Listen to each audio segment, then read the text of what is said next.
Saya mulai masuk ini. Setelah melihat semua kebenaran itu minggu pertama kemarin, maka kita ada di sebuah poin yang tidak terbantahkan. Poin yang tidak terbantahkan itu ialah bahwa di dalam keluarga ternyata terdapat hubungan-hubungan yang sangat spesial. Di dalam sebuah keluarga terdapat hubungan-hubungan yang mahal, hubungan-hubungan yang berharga, hubungan-hubungan yang bernilai, hubungan-hubungan yang luar biasa yang harus dijaga dan dirawat dengan hati-hati. Apa hubungan-hubungan itu? Hubungan suami dengan istri, hubungan orang tua dengan anak-anak atau anak-anak dengan orang tua, hubungan antar besan yang satu dengan yang lain, atau kakak adik, atau keluarga adik, keluarga kakak, keluarga abang kalau masing-masing sudah pada menikah. Dan yang lebih istimewa lagi, ada hubungan antara suami istri, anak-anak dengan Tuhan, hubungan suami dengan Allah, hubungan istri dengan Allah, hubungan anak-anak dengan Allah. Di dalam sebuah keluarga terdapat hubungan-hubungan yang istimewa, hubungan-hubungan yang bernilai, hubungan-hubungan yang spesial. Karena itu dia harus dirawat, dia harus dijaga. Kita harus sangat hati-hati berupaya menjaga dan merawat hubungan-hubungan ini supaya terhindar dari pertikaian-pertikaian, dari percekcokan-percekcokan. Sebab jika kita tidak hati-hati ibu bapak, jika kita tidak merawat hubungan-hubungan ini dengan baik, dengan upaya-upaya maksimal, jangan salahkan kalau kelak kita akan kehilangan orang-orang yang kita cintai, orang-orang yang kita sayang. Nah, karena itu penting bagi setiap kita belajar bagaimana mencegah pertikaian masuk dalam keluarga. Karena kita udah lihat keluarga itu adalah kesayangannya Allah, fokus Allah, lembaga yang Allah ciptakan. Jadi kita harus merawat, menjaganya dengan mencegah masuknya pertikaian-pertikaian. Lalu bagaimana cara mencegahnya? Saya bagi satu poin untuk kita semuanya, supaya kita ketemu poin keduanya di minggu yang akan datang. Saudara tahu kan, saya ini salah satu pendeta paling hemat kasih poin. Selalu satu poin satu minggu, satu poin satu minggu. Nah, poin yang pertama, supaya kita bisa mencegah masuknya pertikaian-pertikaian dalam keluarga ialah jangan berhenti bertumbuh. Boleh ngomong sama saya, yo, jangan berhenti bertumbuh. 1, 2, 3. Jangan berhenti bertumbuh. Nah, jangan berhenti bertumbuh yang dimaksud apa? Jangan berhenti bertumbuh secara iman, jangan berhenti bertumbuh secara kerohanian, jangan berhenti bertumbuh secara pengetahuan, jangan berhenti bertumbuh dalam komunikasi, jangan berhenti bertumbuh dalam kepribadian, dalam karakter, dalam hal-hal lainnya. Jangan berhenti bertumbuh. Kita berhenti bertumbuh, maka kita mempersiapkan diri kita gagal untuk hal-hal yang ada di depan. Coba kita lihat apa kata pasal 27 mengenai poin jangan berhenti bertumbuh. Pasal 27 ayat 1 sampai 4. Kitab Kejadian yang kita baca tadi.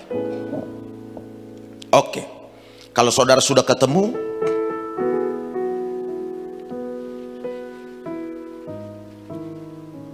ayat 1 ibu bapak. Ayat 1 sampai 4 bersama-sama. 1, 2, 3 ya. Ketika Ishak sudah tua dan matanya telah kabur sehingga ia tidak dapat melihat lagi, dipanggilnyalah Esau anak sulungnya serta berkata kepadanya, "Anakku," sahut Esau. Terus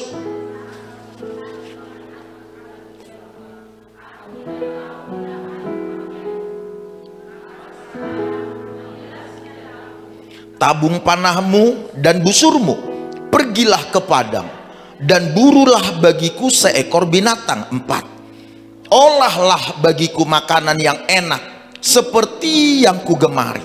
Sesudah itu bawalah kepadaku supaya ku makan, agar aku memberkati engkau sebelum aku mati. Oke.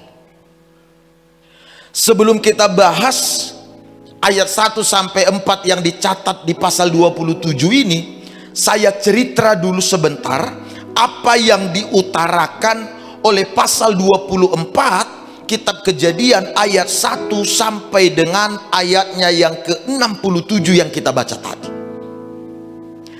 Pasal 24 ayat 1 sampai 67 kitab Kejadian itu disampaikan di sana seperti apa latar belakang berdirinya atau terbangunnya keluarga Ishak dan Ribka. Dalam ayat-ayat itu dikemukakan bahwa pernikahan Ishak dan Ribka ini sebenarnya adalah pernikahan yang dijodohkan oleh Tuhan secara langsung. Hebat ini. Jarang sekali kita ketemu pernikahan model seperti ini. Ini benar-benar pernikahan yang dijodohkan oleh Tuhan Allah. Diawali dengan doa Abraham, bapak segala orang beriman.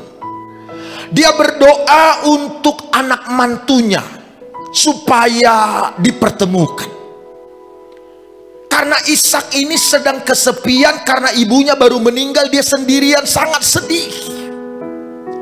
Menurut Abraham waktunya untuk Ishak menikah, tapi tidak tahu jodohnya dari mana. Dia tidak pengen mendapatkan atau mengambilkan jodoh untuk Ishak itu dari sekitar negeri Kanaan karena mereka tidak orang beriman. Lalu Abraham berdoa, Tuhan tuntun bahwa di negeri Haran, tempat di mana Abraham bersama dengan keluarga besarnya pada kala itu pernah tinggal, di sana ada saudara lahiriahnya Abraham yang namanya Nahor, yang pada waktu panggilan untuk meninggalkan Ur Kasdim datang, Nahor tinggal di negeri mereka, Abraham dan keluarganya saja yang berangkat. Nahor ini orang beriman dan percaya pada Tuhan Allah. Abraham ingat, lalu dia panggil Eliezer hambanya. Hei Eliezer, pergilah kepada kaumku di salah satu negeri di bagian sana. Bawalah salah satu wanita dari sana untuk menjadi istri anakku Ishak. Eliezer modal taat. Berangkatlah dia, tidak tahu negeri itu di mana karena Google Map pada kala itu belum ada. Belum ada pula WhatsApp sehingga mudah bertelepon. Tidak. Tapi Eliezer pergi. Lalu kemudian tiba di sebuah tempat di mana ada banyak orang mengambil air, dan kebetulan Eliezer dan unta-unta yang 10 ekor yang dibawanya pun sudah haus. Eliezer berdoa di pinggir jalan situ, Tuhan, tak tahu aku di mana mau kudatangi perempuan yang dimaksud sama tuanku Abraham. Tapi kulihat ada banyak di sini orang-orang lalu lalang. Kalau ada perempuan yang kepadanya aku berkata, Tuhan beri aku minum, lalu dia dengan sukacita memberi minum, dan setelah aku minum maka dia juga bersedia memberikan minum unta-untaku, maka dialah perempuan itu yang akan menjadi istri tuan mudaku Ishak. Begitu dia berdoa, tiba-tiba lewatlah Ribka yang tadinya belum diketahui, tapi Eliezer cuma ngomong, berilah aku minum. Lalu kemudian Ribka memberi minum. Lalu Ribka bilang, kalau begitu unta-unta Tuhan juga akan kuberi minum. Bayangkan, tiba-tiba syok dadanya Eliezer. Oh Tuhan, inikah dia orangnya? Tapi untuk meyakinkan doaku tadi, diberi minum unta ini sampai puas. Kulihatlah dulu, pikir Eliezer. Ribka turun ke sungai, ke mata air, diambil 1 ember dikasih kepada unta yang 1. Turun lagi diambil. Kalau tadinya cuma 5 ekor unta yang dikasih Ribka minum, maka bisa dipastikan bukan ini orang yang dimaksud. Bukan ini perempuan yang akan diperistri oleh Ishak. Tapi ternyata setelah semua unta itu puas, barulah Eliezer mengambil kesimpulan, inilah orangnya. Siapa namamu nang, katanya. Siapa namamu?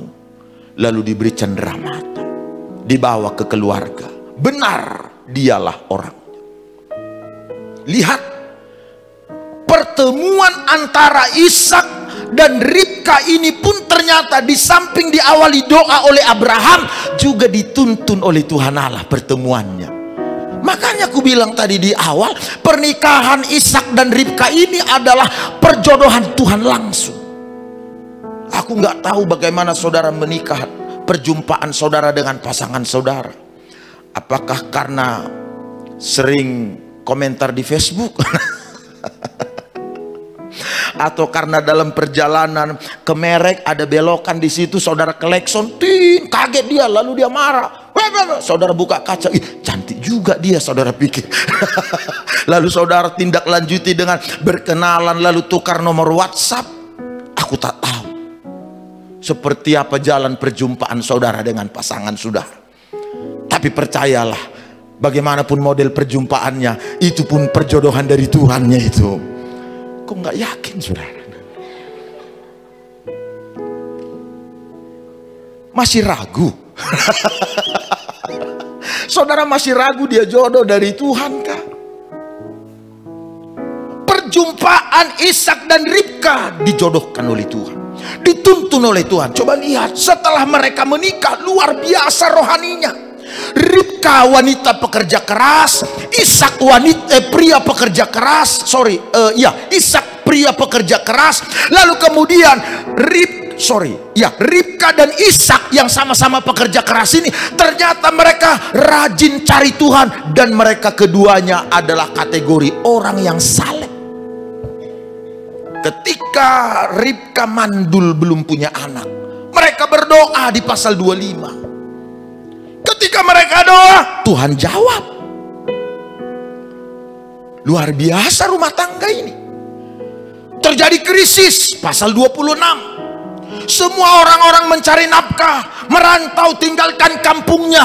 Ishak dan Ribka doa minta petunjuk Tuhan, tapi Tuhan ngomong jangan tinggalkan dan jangan pergi kemana-mana, tetap di sana, nabur di situ. Maka Ishak dan Ribka kerja di negeri itu pada saat krisis, dan pada saat krisis itu mereka nggak berantem, mereka nggak ribut, mereka saling mengasihi satu sama lain, mereka sangat mesra.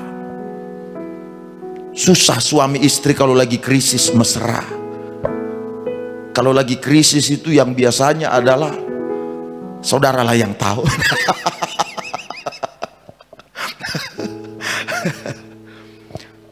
Begitu hebat. Bahkan oleh karena salehnya mereka berdua, tatkala mereka nabur itu, Allah berkati mereka 100 kali lipat. Sehingga keluarga Ishak dan Ribka menjadi orang yang sangat kaya raya pada kala itu. Coba lihat, ini hebat.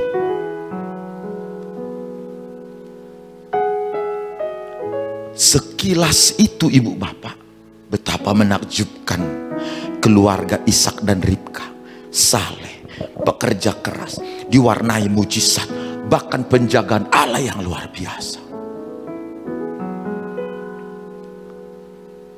Tapi setelah kita dalami keluarga Ishak, setelah ku dalami keluarga Ishak dan Ribka, jangankan saudara, aku pun kaget. Aku pun tidak menyangka. Yang kutemukan, ternyata keluarga Ishak dan Ribka tidak bahagia. Bahkan bisa disebut jauh dari bahagia. Bagaimana mungkin, Pak Gembala? Saya ajak saudara melihat. Ini hasil penelitian dan pembelajaran saya. Tolong slide saya tadi. Untuk membuktikan bahwa keluarga Ribka dan Ishak ternyata tidak bahagia. Di keluarga itu ada perpecahan. Perhatikan. Ishak, titik kedua itu. Ishak lebih mengasihi Esau, dan Ribka mengasihi Yakub. Mereka punya anak 2. Anaknya ini kembar. Yang pertama Esau, yang kedua Yakub. Alkitab bilang Ishak lebih mengasihi Esau. Ribka istrinya Ishak lebih mengasihi Yakub. Ini 2 partai satu rumah. Yang paham boleh katakan. Satu Golkar, satu PDIP.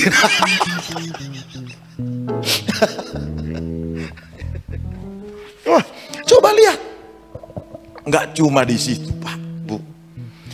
Ishak dikuasai oleh nafsu kedagingan. Makanan yang penting buat dia. Dia nggak peduli apapun. Makanan yang penting. Siapa yang bisa kasih dia makan, itu yang disayanginya. Dan Esau orangnya. Sampai matinya Ishak, dia masih cari makanan. Sampai mau matinya. Pengen makan daging. Daging lalat. Udah mau mati, masih nyari BPK, bayangkan. Kalau di sana kan nggak ada BPK ya. Rusak. Udah mau mati, saat dia mau memberkati anak-anaknya, yang dicari oleh Ishak daging rusak. Bukannya berdoa dia. Sebentar lagi mau kudoakan anak-anakku, sebelum ku berkati mereka, doalah dulu aku. Kan begitulah maunya kan. Indalah. Darah mikena siti daging rusak ala kei.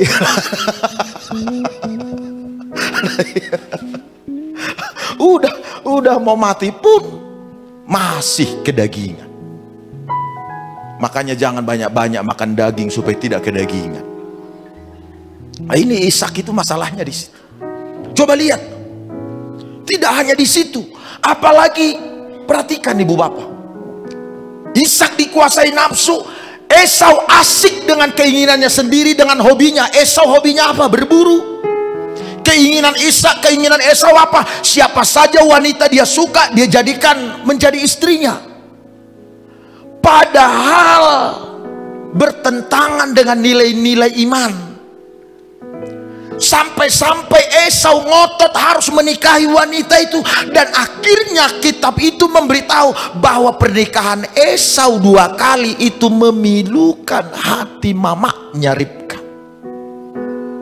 Sakit hati mamaknya. Ini anak-anak muda, ibu, bapak, dan anak-anak gadis, anak-anak lajang, dengar baik. Jangan bikin sakit hati orang tua kita. Amin. Kok aminnya kurang mantap nih saudara. Kalau saudara masih punya orang tua, jangan bikin sakit hatinya. Orang tua itu saudara jawab aja 1 kali, disimpannya di dalam. Aduh, udah dijawab anakku ini aku. Begitu di dalam. Sebab bagaimana ndak sakit rasanya. Dia perjuangkan kita supaya jadi anak baik. Kita jawabin orang tua kita. Aku sudah kualami gak punya orang tua ini, jadi sakit sekali. Janganlah ibu bapak. Kalau masih ada orang tua, hormati mereka, bikin mereka senang lah. Memang kita akan tetap berpisah juga dengan mereka, tapi janganlah ada yang sakit terjadi di hati mereka gara-gara kita. Boleh katakan amin. Makanya kalau saudara mau menikah nih, yang belum menikah, pastikan pernikahan saudara itu dapat restu dari orang tua saudara. Pastikan. Tapi kami nggak direstui memang Pak Pendeta. Atur bagaimana caranya supaya dapat restu. Itu yang penting. Warisan dikasih, sekian banyak warisan, segudang warisan, itu nggak bermanfaat banyak. Semua itu bisa lenyap, habis seketika. Tapi kalau restu dikasih, itulah berkat.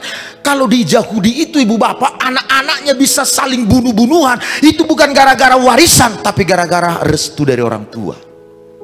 Itulah berkat paling mahal. Makanya Esau dan Yakub itu berkompetisi, saing menyaingi, hanya demi dapatkan restu dari Ishak.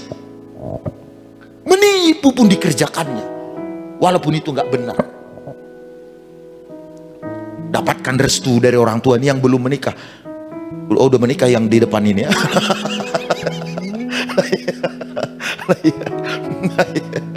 Kok tiba-tiba kayak masih muda aku lihat.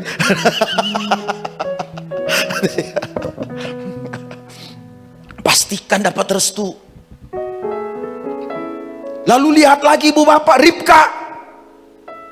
Ribka menjadi otak penipuan dan pengkhianatan Yakub terhadap ayahnya. dan juga terhadap kakaknya Esau.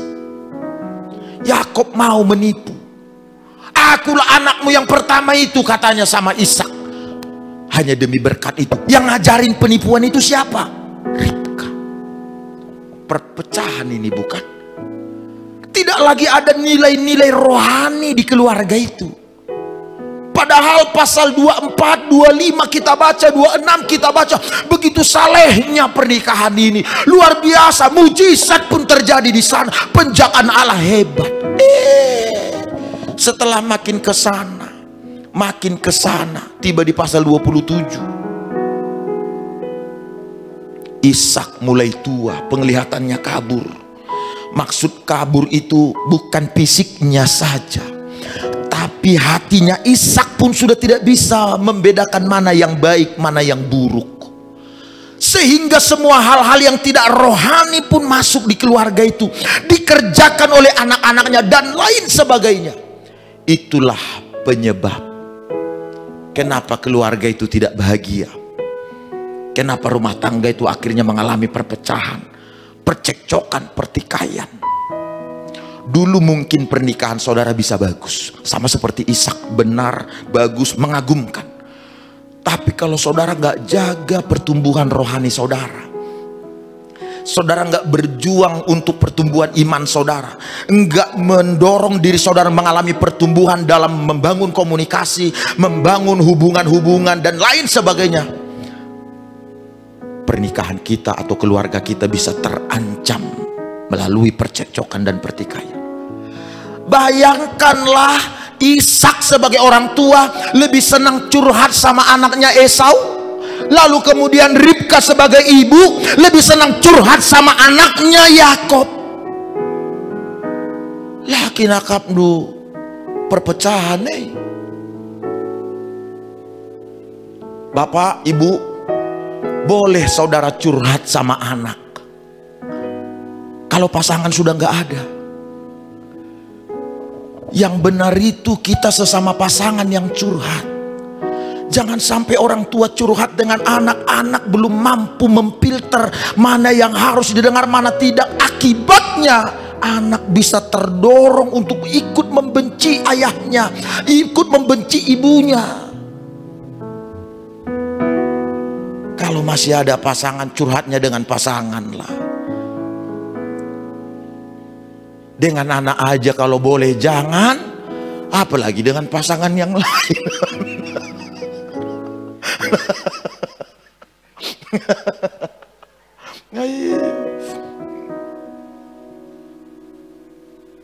Kalau kamu beberes curhat sama siapa? masih sama pasangan ya? Oh puji Tuhan. Itu pernikahan yang harus dijaga, itu keluarga yang harus dibangun. Boleh saudara cerita sama anak, sekedarnya saja. Usahakan jangan ceritakan pasangan saudara pada anak-anak, yang jelek-jeleknya, yang buruk-buruknya. Ceritakan yang baik supaya mereka tetap mencintai ayahnya, supaya mereka tetap mencintai ibunya. Jangan. Lebih baik tidak diceritakan apapun. Ini namanya upaya mencegah pertikaian masuk ke dalam keluarga. Oke, gini ibu bapak, agak serius sekali kulihat semua ini. Aduh, kayak terdakwa aku di depan. Oke, gini, coba. Tahukah saudara seperti apa keterangan Alkitab kita mengenai hubungan suami istri?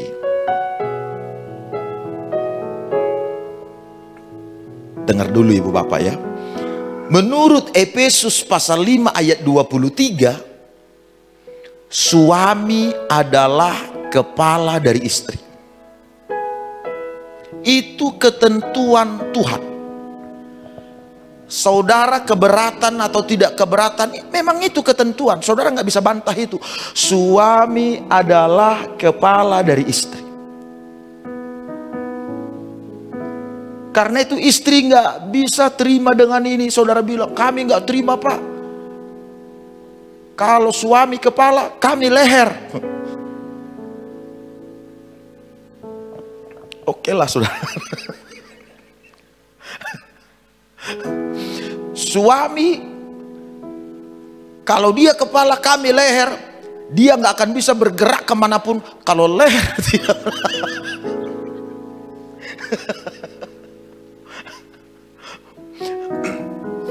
Dari mana saudara tahu bahwa istri itu leher? Siapa yang ngajarin?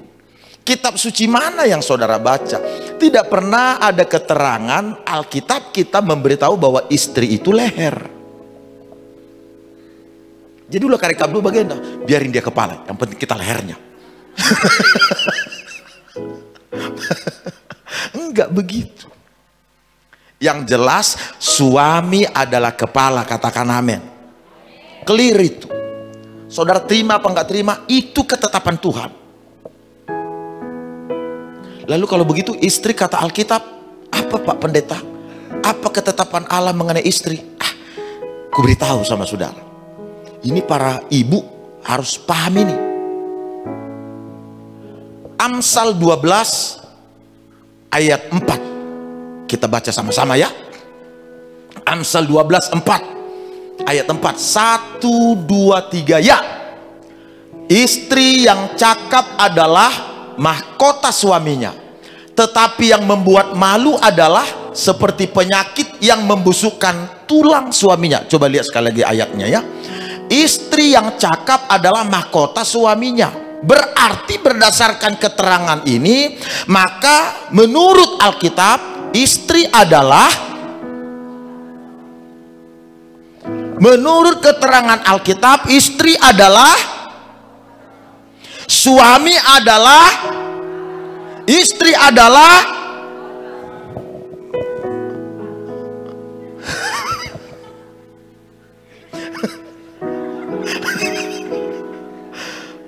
berarti posisi mahkota di mana?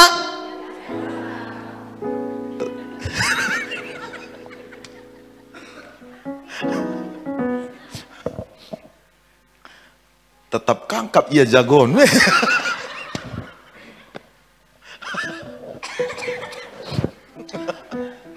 Di posisi leher pun berat kita rasa. Mahkota pula. Ade. Nasib kita para suami ini. Oke, coba lihat. Walau kelihatan bercanda, tapi ini harus saudara paham. Ketika Alkitab bilang bahwa istri adalah mahkota, itu kalau istri yang cakap. Emang gue tahan dua ya? Ya ayatnya ngomong begitu. Istri yang cakap yang mahkota. Istri yang cakap itu gini. Mahkota itu kan artinya kehormatan, iya kan? Itu mahkota, kehormatan. Istri disebut mahkota. Kira-kira ayat Alkitab itu mau bilang begini, ibu, bu, dengar dulu Min.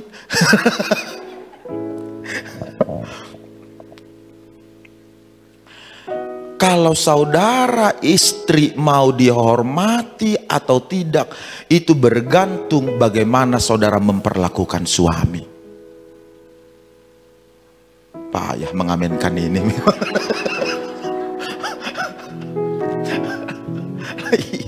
Payah mengaminkan ini. Makanya disebut istri adalah mahkota, istri yang cakap. Jadi supaya kita disebut istri yang cakap, bukan kita saudara, saya nggak ikut.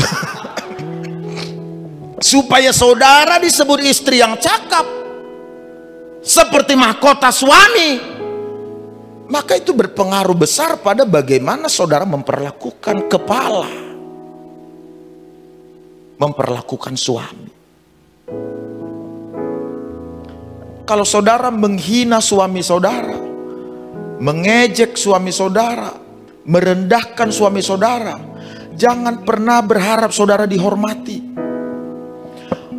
Orang istri tidak akan pernah dihormati kalau dia mengejek, menghina suami, merendahkan suami. Yang ada sebaliknya, dia jadi rendah, dia jadi terhina. Baik itu di mata keluarga, di mata masyarakat. Makanya ibu semua, bu, dengar dulu Min, lihat ke aku lah. Makanya Bu, seperti apapun suami saudara, itu adalah kepala. Masih slow. Seperti apapun suami saudara, dia adalah kepala. Katakan amin.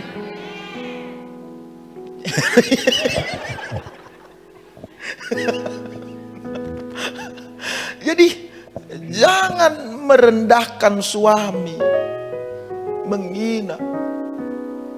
Mohon maaf aku pakai ini cuma contoh aja. Bapak ini udah betisnya kecil, penghasilannya pun kecil. Bapak ini udah betisnya kecil, penghasilannya pun kecil, otaknya pun kecil. Ya, lalu bagaimanalah istri bisa terhormat seperti itu?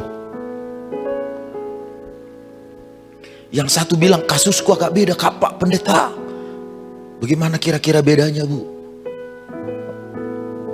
Suamiku ini baik, polos, tulus, tapi nggak ganteng. Bagaimana itu? Doakan supaya kebaikannya, kepolosannya yang diwariskan kepada anak saudara. Jangan ketidakgantengannya ikut diwariskan.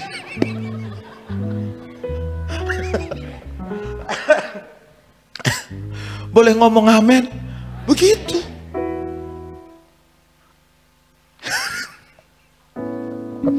Suamiku Pak Pendeta beda. Apa bedanya? Pinter, cerdas Pak, tapi jahat. Doakan supaya kepintarannya yang diwariskan pada anak saudara, jahatnya jangan. Jadi kalaupun seperti itu, ini yang harus ibu bapak pahami. Pernikahan itu kan bersatunya dua pribadi yang berbeda, sehingga pribadi yang berbeda ini menjadi seimbang. Kan pernikahan itu kan sepadan, kan keseimbangan. Itu kalau bicara pernikahan, keseimbangan. Jadi kalau misalnya yang istri cepat kerjanya, mantap dia, keren dia. Mohon maaf nih. Yang suami agak slow dia, agak lambat dia, agak susah mengingat. Lalu saudara mau komplain. Memang inilah yang namanya seimbang. Coba kalau istri udah cekatan, cepat, tegas, keras. Suami juga cepat, keras, tegas.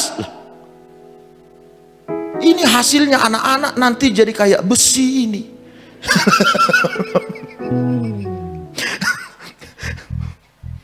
Makanya seimbangnya itu Bu, Pak.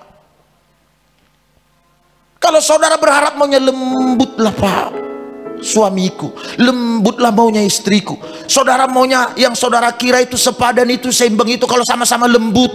Kalau sama-sama lembut, anak saudara nanti jadi kayak tahu, kayak tempe.